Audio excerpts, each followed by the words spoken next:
Good evening, Iowa, U.S., and the world. Welcome to the Doc and Lefty program, broadcasting to you from the WebcastOneLive.com studios in downtown Des Moines, Iowa. This is Lefty. As always, we're bringing the perspectives you love from the sides you hate, and sitting across the table with me is you know what? He's my favorite wrong-thinking thinker, Dr. Patrick Bertroche. Doc, how's it going, man? Hey, you know what? I'm glad I'm on the right side. Hold on, I'm not on the right side. There. Now I'm on the right side. I'm right of center. I'm correctly thinking. It's about time. You know what? It's about time. I'm glad that you finally feel, after almost 3 years, I'm glad that you finally feel comfortable in how you're portrayed in the studio. It's a plus for you. Here's the thing. I'm wondering how comfortable I am being termed right of center, because I really should be right here. Right on the edge of the TV right there. Well, it would be even more unsettling to look at, and we don't want that. Here, let's give it a try. Here, what's that look like, Mad?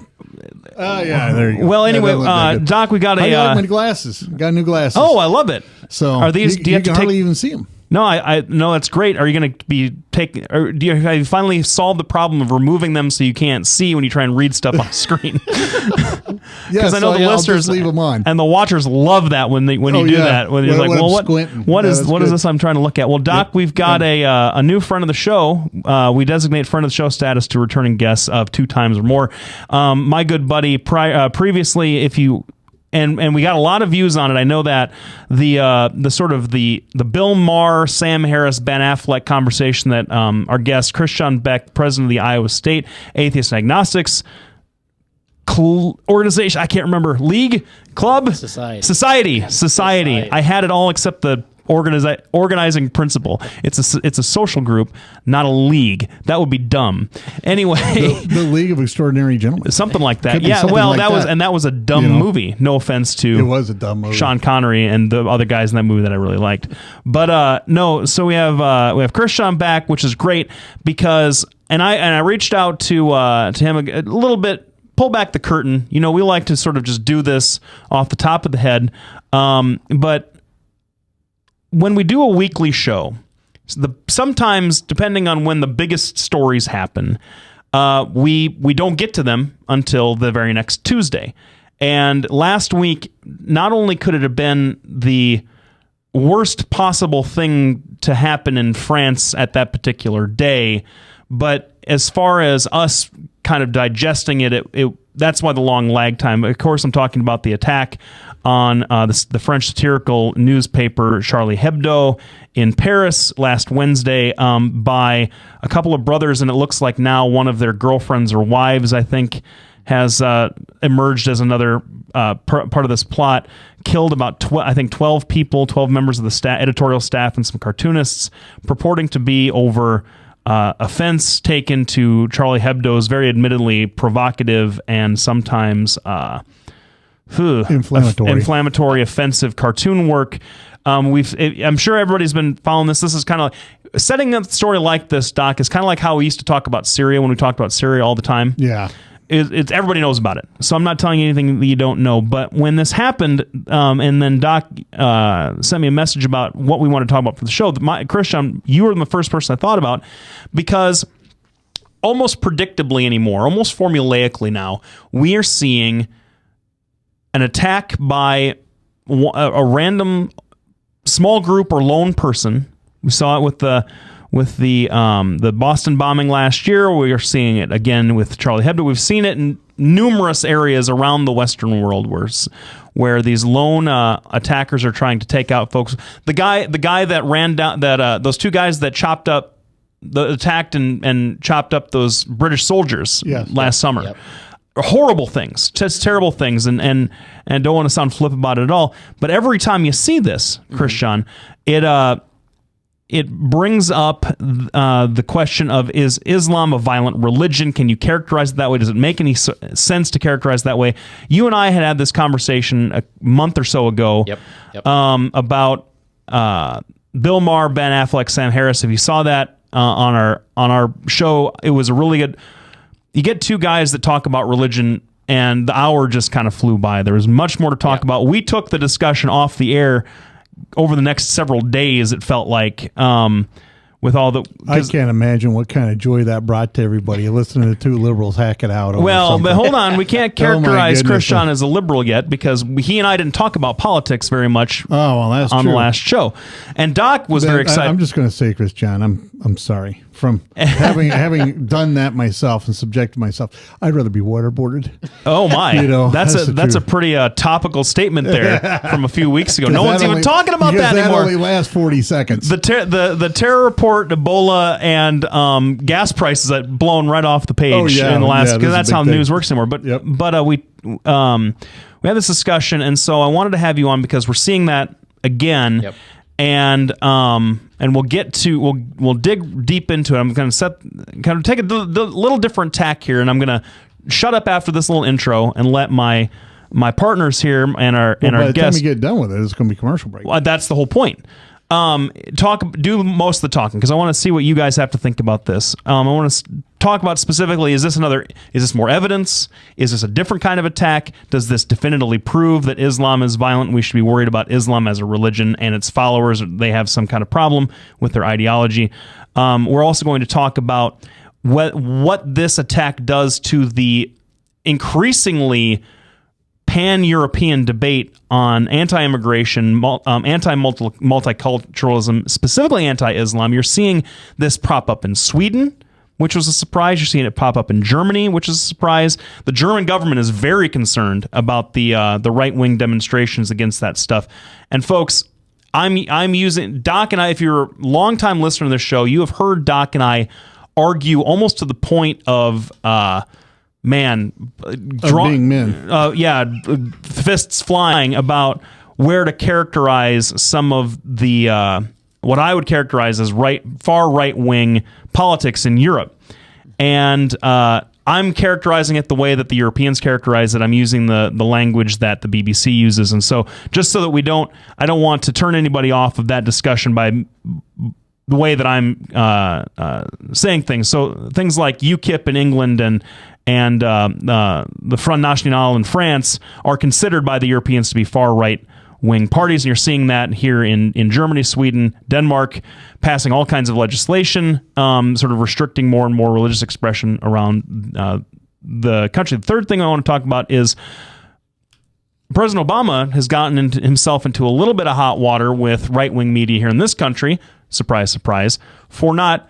And in an interesting turn, not going to France, a country that has no love lost with the folks in Fox News. If you remember freedom fries as well as I do, I never had a freedom fry, and they were delicious. I never had any freedom fries. I ate my French fries the way that I'd eaten them since I was 8, because like a good with a lot of ketchup, like a good conservative, I appreciate history more than the fad of the moment. Anyway. The president didn't go. We're gonna have to go to commercial break. We're getting there. No, we're not. We're at it now. Oh no, I got 30 seconds. Right. The president got himself a little hot water by not going to France to show some solidarity because of the scheduling conflict. I want to talk about that. And fourth, kind of piggybacking along that third point, are we characterizing these attacks incorrectly now that we've seen what I think is a shift? And so in how terror attacks are conducted around Western countries, a lot to get to. I'm going to let our guest and my partner do most of the talking while I throw the questions around. I'm just curious. It should be a good discussion. Well, at least I have both my eyeballs still in my head. That made the pressure in my head build to the point where I thought I was going to lose my eyeballs from falling out. Oh well. Anyway, I'm sorry. We want to thank everybody for tuning in. If you made it through the first segment, I promise the rest of the show is going to be great. So we're going to, thanks everybody for tuning in. I want to thank all of our sponsors, PetrosianAssociates.com, Lubitas Law Firm, which is why we let him talk all the time. The Halo Capital. I'm a professional talker. At Dwayne Anesthesia, PC, 515-574-6442. We're broadcasting out of the Webcast One Live studios. You can find us on docandlefty.com. Which is part of the studio as well. So you can follow us there. We have new blogs coming up this week. Please follow us on Facebook and Twitter. We'll be back right after this commercial break. Petrosian Associates, how can I help you? Petrosian Associates will provide you with a friendly, caring, and confidential place to find help for mental health concerns. We are ready for your call. Our doctor, Dr. J. Patrick Bertroche, provides a full range of psychiatric services for children, adolescents, and adults in a forthright and informative manner while maintaining a casual, comfortable, and relaxed atmosphere. Whether you're 10, 25, 50, 80 years old and beyond, everyone needs to live within their means. I'm Tom Coates with Consumer Credit of America. For almost a quarter of a century, we've helped people of all ages learn to manage their personal finances to benefit them far into the future. When problems arise, we've got the experience you need to make those debt problems go away. Got financial problems? Call Consumer Credit of America. From the RE/MAX Real Estate Concept Studios, this is Webcast One Live. Hey, welcome back, everybody. Thanks for sticking around. We've got a pretty good show. We're talking about Charlie Hebdo. We're talking about some of the religious stuff. So I've thrown out the four things that I really want to talk about with respect to this issue. Doc, what do you want to hit first? Do you want to just go run it down the order, or? Yeah, run it down the order. You started out. Yeah, so once again, we've seen another attack by folks professing to have Islamic faith and going around killing people. And this time, and it was pretty explicit, there is no real controversy about what these brothers and their associates wanted to do. They wanted to punish this magazine for some of its fairly, admittedly, inflammatory, offensive cartoons over the years depicting the Prophet Muhammad and things of that nature. And so, and let's be clear, it isn't just depicting the Prophet Muhammad in an inflammatory way. It is any depiction of Muhammad, right? Which is punishable in the Quran by death. I mean, that's the law according to the Quran. In the Hadith, it is. It's not in the Quran itself. It is in the, I believe it's the Sunni Hadith.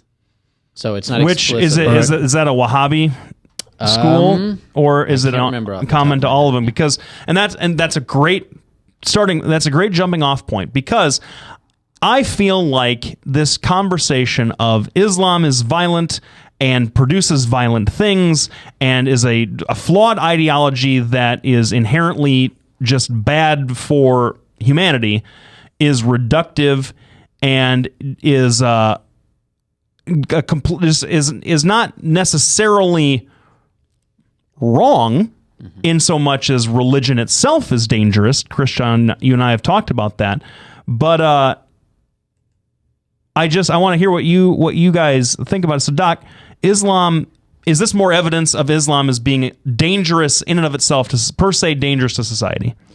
Well, I believe it is. I believe that they, now when I say they, I'm making a generalization to the Islamists. The bottom line is, and let's just face facts here. The bottom line is, if you get a zealot or if you get a fanatic, it doesn't matter what it is. If you talk about Buddhism, talking about Google, if you're talking about chess, like, late plays and during whenever I'm talking, if you get a fanatic, there's going to be all kinds of problems. It doesn't matter what you want. The same is true with climate change. You get fanatics, they can become dangerous. The same is true with people that are pro-life that become fanatic. That's part of the problem. One of the appeals of Islam, though, because let's face it, if you want to find God, go to prison, because he's there. Everybody finds him there. It just depends on which particular flavor of God you find. Now, I differ with my Christian friends a lot because I think it's all one God. The Jews worship the same God the Christians do, and that the Muslims do. That's clear. Read the Bible; it's right in there, right? The problem is anything that you take as something that's important to you can be interpreted however you want. That's the strength of the Bible. In my personal opinion, the strength of the Bible is it is a personal message from God to us on how to live our lives. It doesn't mean that you get to go out there and shoot an abortion doctor, just as In Judaism, you're not allowed to go out there and stone people because they have the 660 rules of this. But in Islam and in the Quran, if you're dealing with an infidel, you're dealing with somebody who is soulless. That is how it is taught.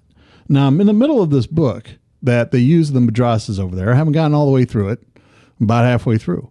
But that is what they teach, and that's what's taught in the madrasas. In a lot of these madrasas, I don't know if it's all of them, but the people I've talked to, that's what it is. Therein lies what the problem is, I think, with Islam. You no longer have a caliphate that can interpret it, and two, you don't have people invested in trying to be part of the government, because as Blake has pointed out before, when you have a religious government, then the power comes from God and not from the people. That's the thing that I think makes Islam dangerous. And just like you pointed out, it made Christians back in the day dangerous as well. It's just we've evolved beyond that. Right. Now I want to hear what Christian has to say.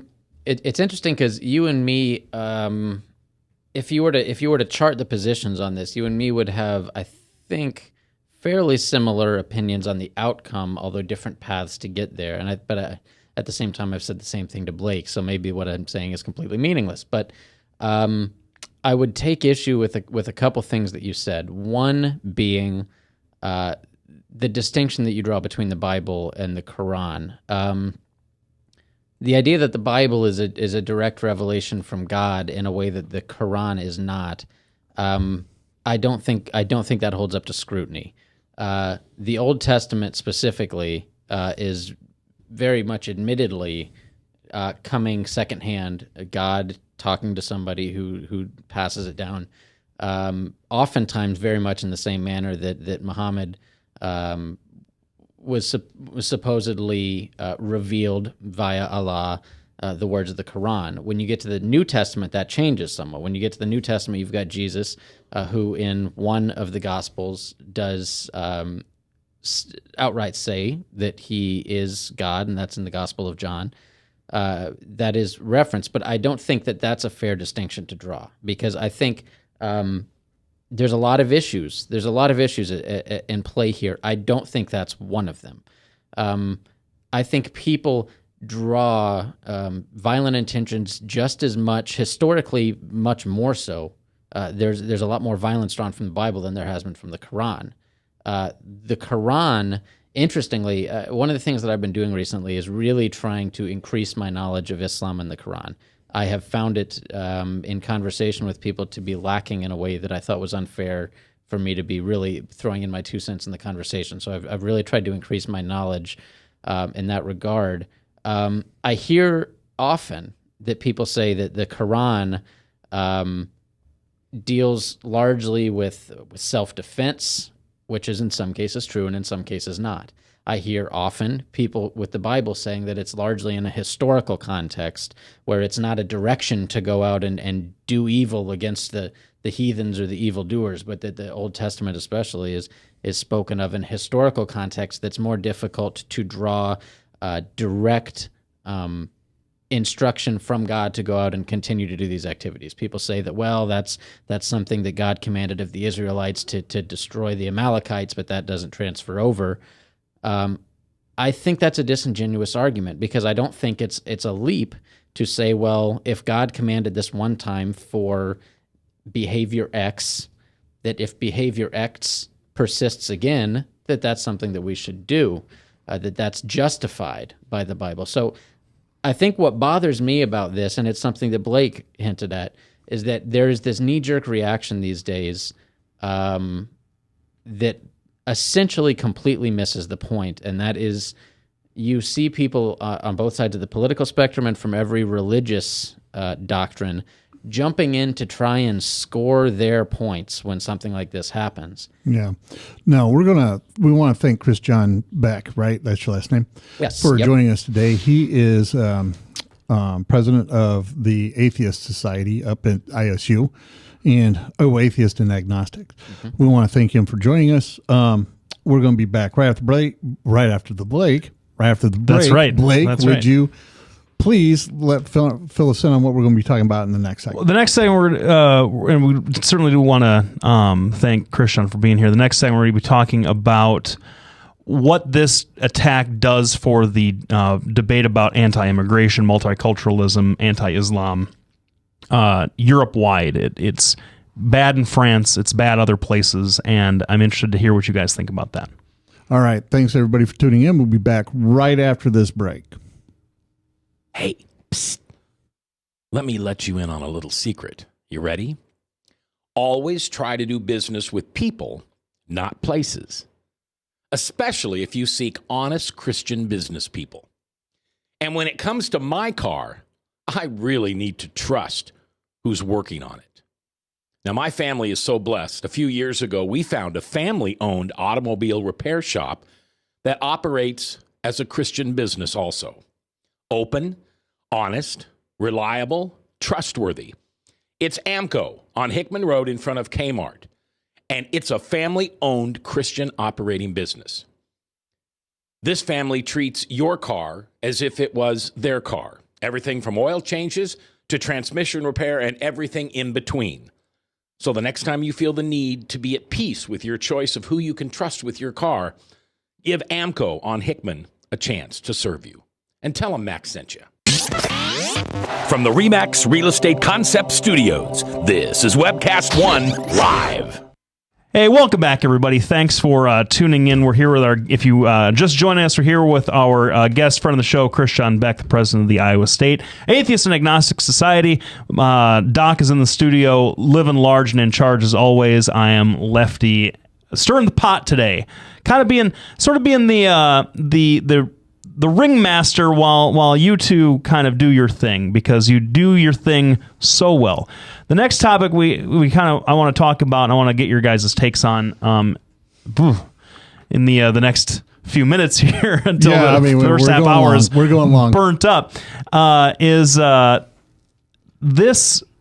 these attacks. I shouldn't say this attack specifically, but we've seen a lot of these attacks in the West. There was a few British soldiers who were killed in the UK. There's more attack. The guy on the motorcycle last summer or the summer before in Paris who killed those kids at that Jewish school, I think, or maybe it wasn't a kid. Killed a teacher at a temple school in France. And you're seeing, and when you see a lot of these Islamic leaders that come out and sort of, the more what have been now termed as the moderate voice of Islam, which I don't know that really means anything in the similar way that what's the moderate voice of Christianity, right? You believe harder. I am. Fair enough. You either believe or you don't. You either have faith in something like that or you don't, in my opinion. But I guess it's the folks that don't have the ratcheted up rhetoric. These guys come out and saying, "Hey, look, a lot of this is a reaction to some of this anti-Islamic legislation that's been passed in a lot of these Western European countries, and then the folks that defend that legislation are saying, hey, look, we're under immense pressure from immigration, from early, more liberal policies in the prior decades of forced multiculturalism, and you're seeing political opponents to that gaining more seats in the different parliaments around Europe. And so, Christian, do you think that this is at this point, this kind of attack is not a one-off? We can't just say that it's a terrible tragedy for sure, but it's going to happen again. Yep. If history is a guide at all. Is this going to move the needle in an appreciable way, do you think, with what's going on in Europe politically? It's really hard to say because a lot of times you can really only make that claim after you've had time to view it with some historical context. Mm-hmm. I think probably in the short term, it's certainly going to have an appreciable effect. It's going to be whether that carries out, whether that's something that's sustained over the long term, similar to what you saw in the United States after 9/11 is kind of a bad example because that was on a scale that just so far surpasses anything. But with the Boston Marathon bombings, there is a very passionate uprising to do something and to take action. And I think a lot of times what you see is politicians respond to that in the short term in ways that don't necessarily impact always long-term policy. And some of that's good, because I think it's a bad idea to make a really important decision in the heat of the moment when something like that has happened. But this is just something that Europe's been struggling with for a long time. I mean, in framing the question, I think you put it very well. This is not new. This is not the first time this has happened. It's not the last time it's going to happen. There's something very interesting going on in Europe that I think, more than I used to, that religion is as much a symptom as it is a catalyst here. Right. Doc, one of the things that always bothers me about stuff like this is nationalism. But the Europeans do nationalism a little differently than the Americans do nationalism, don't they? Do. Yes, they do. And one of the things, there's a couple of things. One, we have somebody texting in, one of our listeners. His name's John. When you were talking about how this is going to play out, yes. we're talking to Chris John now. He texted in that said all politics is local. That was the point I was going to make next. Two, you make a very good point. How is this going to play out over time?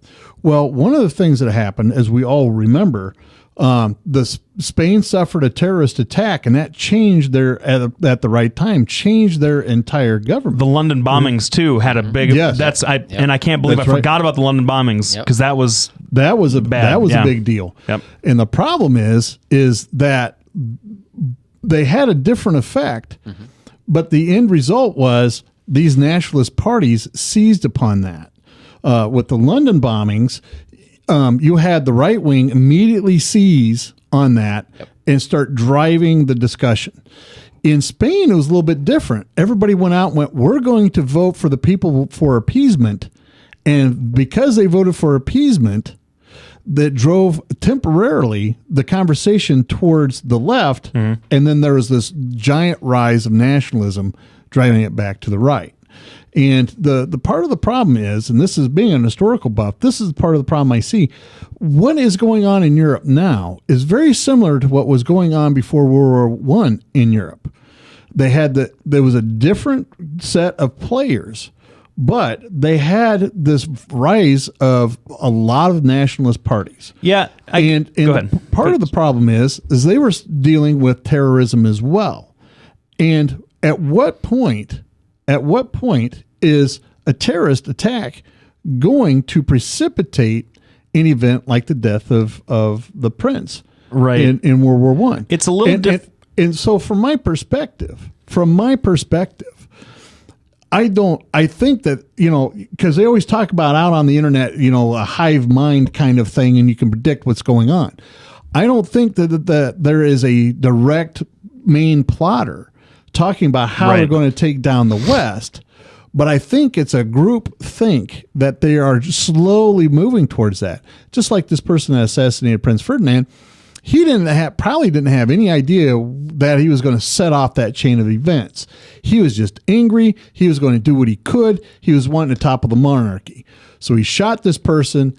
Everything just crumbled. He was active in I believe Bosnian nationalist circles though early on, and that's the one difference that I would distinction I would make is that we're seeing nationalism happens from lots of different reasons, and it's caused by lots of different things, but we're seeing it as a response to religious based violence as opposed to colonial / I believe economic based violence that you saw in the World War I era, where a lot of these the gap was the rich poor gap was huge. This is right around the time the Bolsheviks were gaining power in Russia. But that's very similar to today. Look at the wealth gap that we have currently.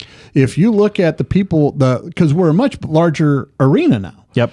And you throw religion in there, it just and religion was going on back then as well. I mean, you had Muslims in Bosnia, you had Christians in Bosnia, you had Jews in Bosnia. You look at this area has expanded, and the difference between Germany, who is the wealthiest country in Europe, I think, and you look at the poverty-stricken Middle East. Yep. It's the same kind of thing that's set to blow up.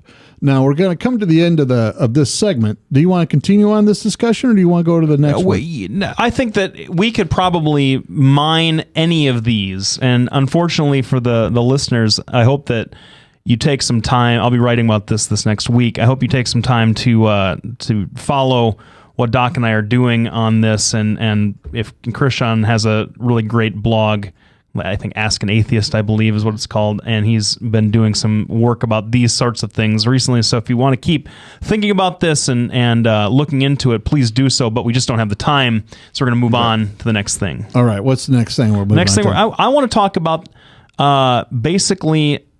Well, let's talk about Obama and a little bit. Let's bring it back to the shores a little bit and see what happened. Yeah. All right. Thanks everybody for tuning in. We want to thank all of our sponsors: Petrosian Associates, Lubinas Law Firm, Halo Capital at DesMoinesInterestsRates.com, Des Moines Anesthesia at 515-574-6442. They do a lot of pain management work. Follow us at docandlefty.com. There's a new blog coming out. Follow us on Facebook and Twitter. Want to thank DJ Matty G for being our producer, Jen Allen for doing our social media. We'll be back right after this break. Bertroche and Associates will provide you with a friendly, caring, and confidential place to find help for mental health concerns. We are ready for your call. We are proud to work with military personnel and their families. Our doctor, Dr. J. Patrick Bertroche, provides a full range of psychiatric services for children, adolescents, and adults in a forthright and informative manner while maintaining a casual, comfortable, and relaxed atmosphere. Our licensed mental health therapists provide individual counseling to children, adolescents, and adults, including couples and marital counseling. Visit our website at bertrocheandassociates.com for more information or call 515-334-9484. Our offices are located at 5525 Meredith Drive in Des Moines, just east of Skate North off Merle Hay Road. Isn't it time to talk to someone? Take care of yourself and your family. Contact Bertroche and Associates. Hey, welcome back, everybody. Thanks for sticking around. As always, we blew through the first half hour like it was nobody's business.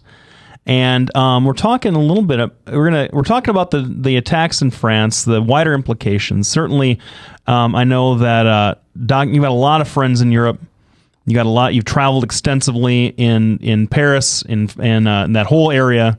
Well, not in Paris. You've never been to Paris? Never been to Paris. You've been to France, though. I have back in the day. I had a girlfriend in the Alsace. Ah, I see. Which is why the only reason you would go to France, honest. So.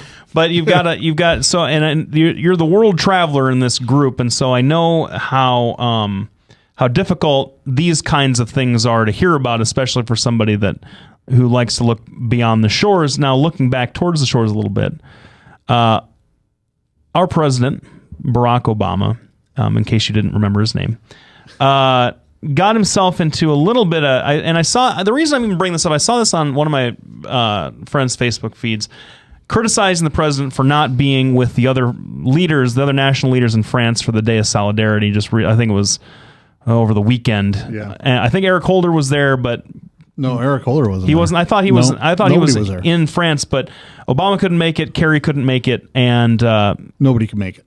No, America wasn't there. And this criticism of how this is how we treat our allies. Now, Doc, I know this is served up juicy and bloody for you. So, is this a huge misstep for the president? I don't think it's a huge misstep. I mean, he has liberal media coverage. He could, well, I already did the roasting babies thing, so I'll avoid that. Yeah, but, let's not roast any more babies on the show. We won't do that one again. But the bottom line is let's take an honest look at this. The pictures that you see of everybody getting together, marching in solidarity, you have the leaders of France, England, Germany. These people are all an hour away by air. All right. It's like us going down to Indianola, right? Right. And yeah, it's great to go down there to Indianola to show solidarity. But the reality of it is these people are in Alaska. That's I mean, for Americans, that's the distance you have to cover if you're the president to go over there. It was a spontaneous thing. They all got together. We should have sent somebody. I agree. We should have sent somebody. It would have been appropriate to send John Kerry, right? But the truth of the matter is these people were nowhere near where everybody else is marching. Nowhere near. Simply for common sense safety reasons.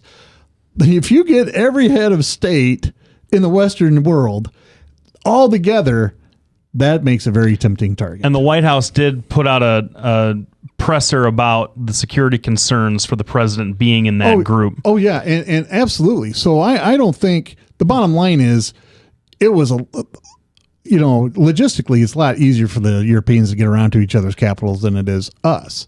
That's why, I mean, even the Russians have a difficult time getting into Europe, right? I mean, that's a long flight from Moscow to, say, Paris. But the bottom line is there's a definitive safety issue with this. I think John Kerry could have gone. I don't think there was a problem with that. But let's face it, by the time anybody would have known, Kerry would have had to spend, I think it's a solid 8.5 hours on a plane just to be able to get there. And, we're 6 hours behind. Yep. So how's that all going to work out logistically? Number two, I do think they should have sent somebody. They could have done it, but I don't think this is going to hurt Barack Obama at all. What do you think, Chris John? I don't think it's gonna hurt him any more than any decision that he makes at this point in his political career is going to hurt him. I think no matter what, he was going to be criticized. I think if he doesn't go to France, he's seen as kind of giving the finger to our allies. If he does go to France, he's seen as supporting a satirical magazine that's intentionally inflammatory. I think we probably should have sent somebody. I don't think it's necessarily appropriate for the president to go. But that said, I'm not in that position. I just think that this is going to be a political hockey puck, no matter how it goes. When he's looking at it, the conservative media is going to attack him no matter what he does. The liberal media, to the extent that that there is one, is going to excuse. MSNBC will excuse whatever he does. Yes, as will everybody else except for Fox News. Well, that's a whole nother topic. Well, I don't know, but I just need to throw that in there. Here's something from my brother Joe, who never misses an opportunity to crap right on Obama. And he says, and I agree with him, our president should never be put in harm's way. And the bottom line is that's what would have happened. That's a good point. And I guess you bring it up because I think here's what's fascinating to me about this. You have this magazine, newspaper, whatever. I've never seen an issue, so I think it's a magazine, right? That was formed during the death and the funeral ceremonies for Charles de Gaulle by a bunch of 1960s liberal hippie radicals who were pretty much all still with the paper and were some among the people who were killed last Wednesday. And it must be driving Marine Le Pen and her party nuts because they hated this group. They hated this paper. All the right-wing folks in France hated this paper. And now it's sort of an enemy is the enemy of your enemy is my friend, or enemy of my enemy is my friend. How I can butcher that. And so the president wading in, and you're right, the president wading into that sort of mess, just terrible thing. It wouldn't have been right. Yeah.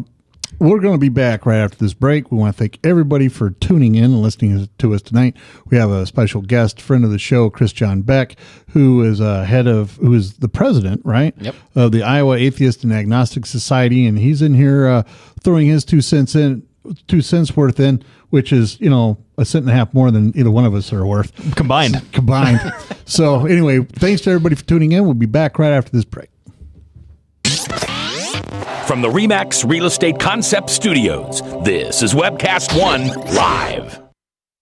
Get away from us, you mean old credit card. We don't have any more money. We're in trouble now. Save us! Help! Somebody save us! Somebody help! Help! Save us! Hi, I'm Tom Coates from Consumer Credit of Des Moines. If your credit card's a little too animated, give us a call. Hooray! We're saved! Consumer Credit! You're our hero! If Tom Coates from Consumer Credit of America was your personal webmaster, Tom would filter out all bad debt emails. If Tom was your mailman, you'd never get any debt reduction junk mail. If Tom Coates was a lineman, he'd block any phone calls offering to reduce your credit card debt. Hi, I'm Tom Coates with Consumer Credit of America, and we're still your best choice for credit counseling. We're local, we're accountable, and we can do more. You make the call when the time's right for you. When it comes to competition, there really is none for Consumer Credit of America. Hey, welcome back, everybody. I look professional. I'm slumped over like me at the bar about about 20 quarter minutes? to 2. Yeah. The last thing I wanted Hold it together for another 20 minutes. The last thing I wanted to talk about, and I think this is going to probably take up the last 20 minutes because right. this is kind of a big one. This is the big picture here. The Islamist, whatever you call it, whatever you want to call it, the example of the Islamist terrorist attack for about 12 years was 9/11 and 7/7 in Great Britain. It was this big mass casualty. We're going to fly planes into buildings. We're going to bomb Central Transit. We're going to do something huge in the name of our religious principles, to call attention, to terrorize, to make everybody feel no one is safe, right? Yep. And that drove the conversation for a decade. It launched 2 wars. It has got us entrenched so deeply into the Middle East, more deeply into the Middle East than we ever were back in the 60s and 70s, and with no end in sight, no effective end in sight, in my opinion, even though our president says that he's ended both of these wars. Anyway, now, but we're seeing this shift in the last few years to what I think is more dangerous, more insidious, and more pervasive, and is, I think, probably more effective in sowing terror than a 9/11 ever could be, because it's happening all the time now. You're seeing small groups inspired by social media, by mass media, these marketing, almost marketing-looking websites from these different terrorist groups around the world, popping up and hitting soft targets in these different countries. We had one in the States. I think that you could characterize the Boston bombing as one of these sorts of attacks, although there is no evidence, and certainly the surviving Tsarnaev brother is not claiming any allegiance to any central ideology the way that some of these other guys are doing. But is that a trend that I'm going to throw it out there? I think this is how terrorist attacks against Western targets is going to happen from now on. I think it's more dangerous. I think that it is going to provoke more terror in the population, but without doing as much actual damage to that population. Christian, what do you think about that?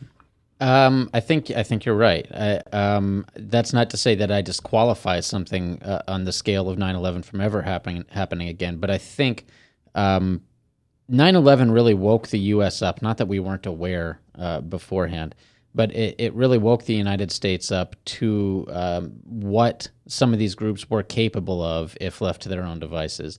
The level of organization and financing that something like 9/11 takes is something that after 9/11, the entire world, the U.S. along with all of our allies, have very much sought to discourage, and we've been pretty effective at it. I mean, at minimizing the impact that groups like Al-Qaeda are able to have. So something on that scale just isn't practical anymore these days, unless you can really do it under the radar.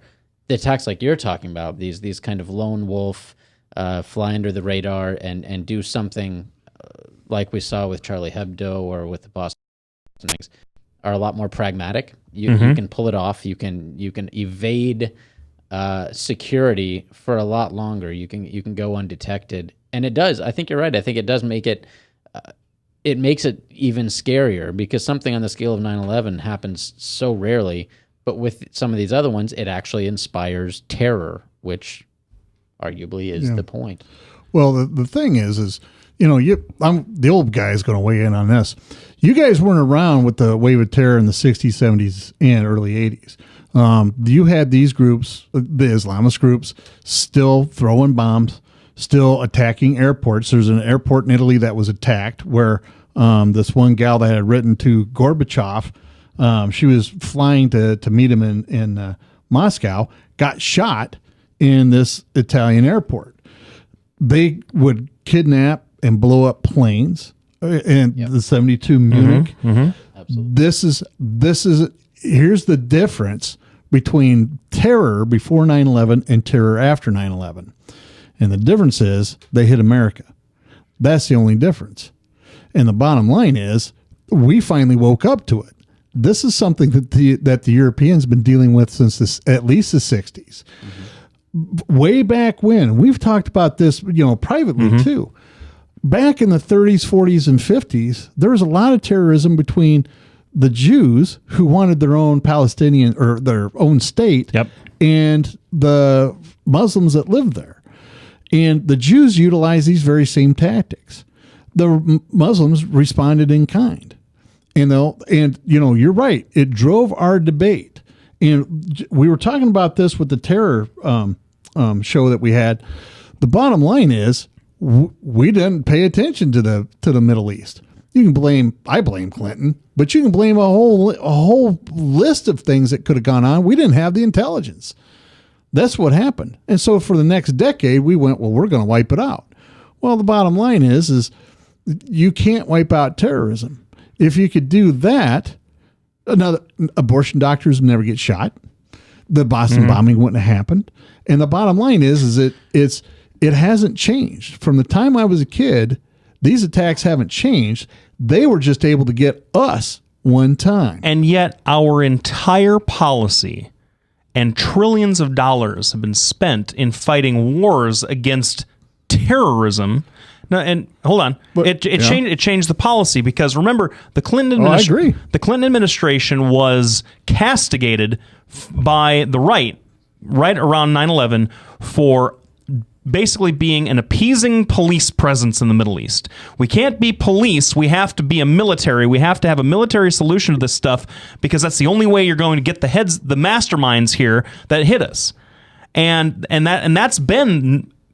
That was George W. Bush's foreign policy with respect to this issue. That's been the Obama administration's foreign policy with respect to this issue, with the drone strikes and the different special forces operations that they've used against some of these bigger leaders. That's certainly their policy against the Islamic State right now, is in their support capacity for Iraq. And so what I wonder is, since we're seeing. Now, it made a certain amount of sense. I didn't agree with it, but it made a certain amount of sense that when you had a big attack that was sort of launched by a singular group going after the country that harbored and gave succor to that group made sense. It made a certain amount of sense. But now you're seeing this metastasize everywhere. Is a police sort of response, country to country, more appropriate now? Well, first of all,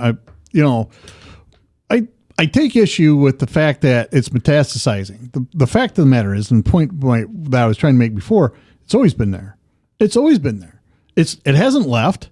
It hasn't. Okay. And the bottom line is you get somebody like Bin Laden, who has developed $300 million. You can build quite an organization with $300 million, especially when you live in a hole where the average people make $15 a month. Especially if you're the Islamic State doing the same thing. And that's the kicker. Now, the thing is they were able to hit us. We did wipe that one out. We got the head of it.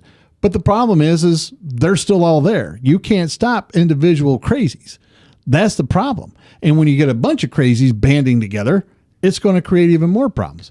Now, what are we going to go to next segment? We're up on a break now. Well, I think we're going to continue this one because I want to talk to Christian about his thoughts about the point I made. We'll be back right after the break. Thanks, everybody, for tuning in. We're talking about Charlie Hebdo and terror in general, along with Boko Haram. We got to get to that one because that one's just plain awful because that's what we talk about here. Awful things, especially at the last segment. Yep. We'll be back right after this break. Thanks, everybody, for tuning in. Thank you, DJ Matty G. Bertroche and Associates will provide you with a friendly, caring, and confidential place to find help for mental health concerns. We are ready for your call. We are proud to work with military personnel and their families.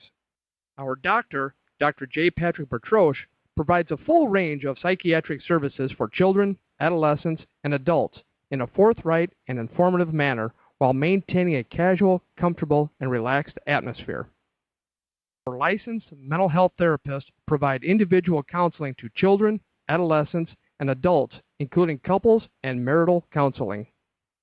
Visit our website at bertrocheandassociates.com for more information or call 515-334-9484.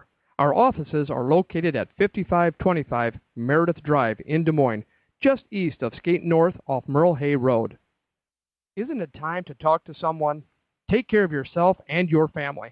Contact Bertroche and Associates.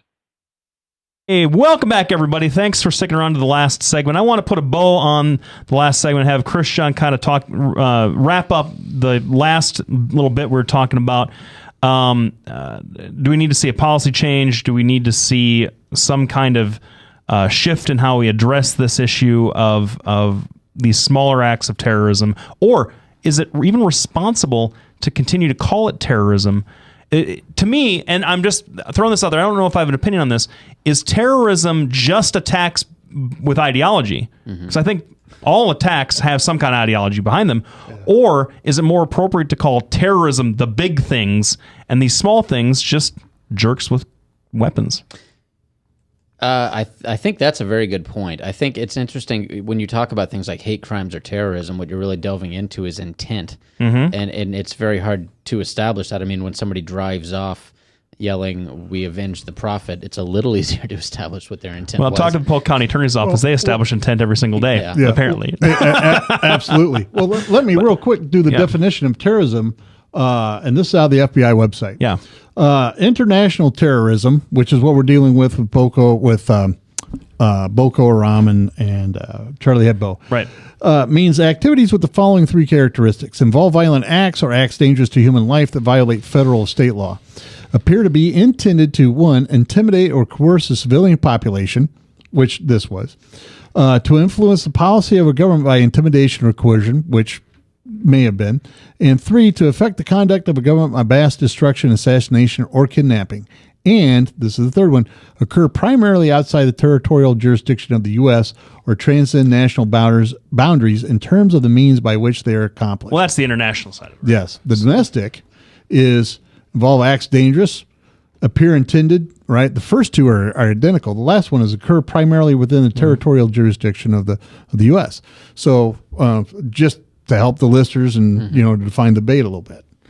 So yeah, and I think one of the things that really bothers me about this, and I'll try and be quick with this because I know you guys want to move on, is that a huge part of what happens here is we get wrapped up in a conversation about religion, which is fine by me. I get to come on your show and talk about it. But I think what gets overlooked is there's also there's a lot of geopolitical and historical stuff going on here. And when you have, and this gets really touchy, and I'll take on the role of the bad guy here. When you have some of these interactions between what we would generally call second or first world countries, and then the coded, loaded word of the civilized world, and I realize that that's kind of an inappropriate way to put it, but so be it for now.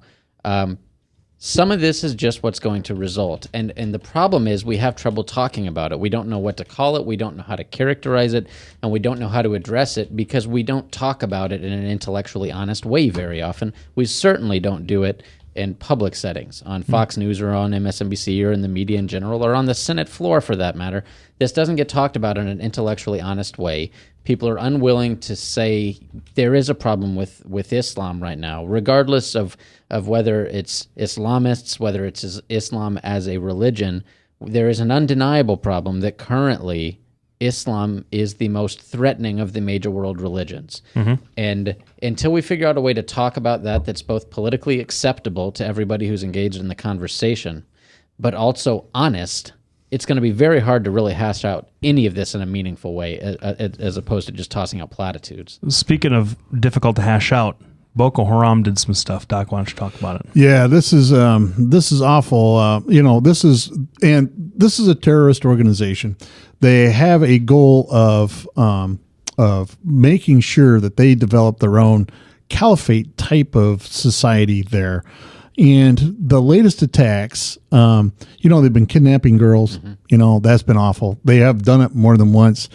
This latest attack that they've done, and this is about 4 days ago, they strapped a bomb to a 10-year-old girl and ran her into the middle of a mall, not a mall, but a market, and detonated her. And, it was a very deadly attack. But that's the third time they have done something that dastardly.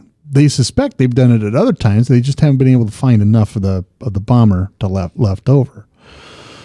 The bottom line is how in the world? Now, I've read the Quran several times. I can tell you there is nothing in the Quran. You were talking about the Hadith earlier. I bet you there's nothing in that at all that says it's okay to grab a girl, strap a bomb to her, run her into a mall. I'm pretty sure it says it's not okay to sow mass destruction among innocent civilians. I'm pretty sure it doesn't say that. Now, part of the problem with this whole thing that I feel, and because you hit it right on the head, we have to have an honest discussion.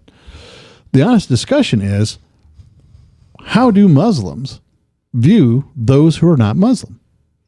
That's really how we should be talking about this. How do they view us? Christians view pretty much either as misguided and need to come back to Christ, or accepting of everybody else. And, here's my word. I mean, because you have televangelists. I mean, you don't have televangelists going, we're going to bomb you if you don't agree with what I say. The only thing that I would say about that, I would be very fascinated to see what would happen to a community of Christians who were put in the same kind of socioeconomic position that a lot of these Islamic folks are put in. I'd just like to see what would happen. I would like to see what would happen. Well, but what happens is they get wiped out. I mean, there are Christian towns after Christian town getting wiped out. No, not like artificially, like you do it right today. I'm talking about historically. You don't have the same kinds of colonization in Christian majority countries that you do in the Islamic world. That's a history of that. But for one thing, let's not pretend that this is something that Christians haven't done in the past. This is but I'm not going back 600, 800,000 years for this. That's that's a facetious argument right there. I don't think it is. Because I think it's absolutely a facetious argument, because you can't. It would be like saying, well, if we go even further back, an ape was carrying around a rock and hit somebody else. Maybe he believed the rock was God. But if you're going to toss historical context out, then what we're left with is an impotent conversation about what's going on right now. Well, and we're not talking about throwing it out. What we're talking about is, Christians the Christian religion and the Christian beliefs have evolved beyond that.